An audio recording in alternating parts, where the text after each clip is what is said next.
Hello everyone, welcome back to Renuka boutique. ఈరోజు వచ్చేసి మనకైతే ఒకే ఇంట్లో నుంచి 4 శారీస్ అయితే తీసుకొచ్చారండి. సో 4 శారీస్ని డిఫరెంట్గా స్టిచ్ చేయండి అని చెప్పారు. మనం ఒక్కొక్కటి చూపిస్తాము, మీరు ఒక్కొక్క దానికి కామెంట్ పెట్టండి. సో ఇదైతే ఈ మధ్య ట్రెండ్ అవుతుంది కదండి ఈ శారీస్ ఎక్కువగా.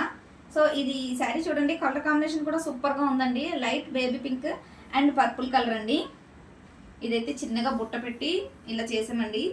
సో హ్యాంగింగ్స్ వచ్చేసి కొంచెం హెవీగా ఇచ్చామండి, చిన్న పాప కదా బాగుంటుందని చెప్పేసి. సో ఇదైతే చూసారు కదా. నెక్స్ట్ డ్రెస్ అండి.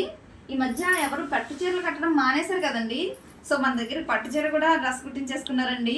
చూడండి, ఇది పట్టు శారీ అండి, వాళ్ళ మదర్ది. ఎప్పటి నుంచో కట్టట్లేదు మా మమ్మీ, ప్లీజ్ ఆంటీ ఏదోలా స్టిచ్ చేయండి అని చెప్పారు. సో ఇదైతే ఇలా చిన్నగా పఫ్ పెట్టి నార్మల్గా చేశానండి స్టిచ్చింగ్. సో ఇంకొకటి చూపిస్తాను చూడండి. ఇంకోటి అయితే ప్లెయిన్ శారీ అండి, ఇంట్లో ఉంది. నాకు ప్లెయిన్ అంటే చాలా ఇష్టం. సో నాకు ప్లెయిన్గానే స్టిచ్ చేయండి అని చెప్పారు. మనమైతే ఇలా స్టిచ్ చేసాము. వెనకాల బ్యాక్ హ్యాంగింగ్స్, నెక్స్ట్ థ్రెడ్స్ అండి. ఇది కూడా చాలా బాగా నచ్చిందండి నాకు, చాలా సింపుల్గా ఉంది. నెక్స్ట్ ఇంకొకటి ఉంది చూడండి, సౌందర్య బ్లూ అండి శారీ. ఇంత మంచి శారీస్ అన్ని పక్కన పెట్టేసి డ్రెస్సులు కుట్టించేసుకుందండి ఈ అమ్మాయి.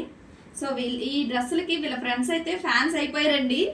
అమ్మాయి వచ్చి అక్క చాలా బాగున్నాయి, సూపర్గా ఉన్నాయి డ్రెస్సులన్నీ కూడా అని చెప్పేసి, మీరు వీడియో చేసుకోండి అక్క అని చెప్పి మళ్ళీ మనకు తెచ్చి ఇవ్వడం జరిగింది.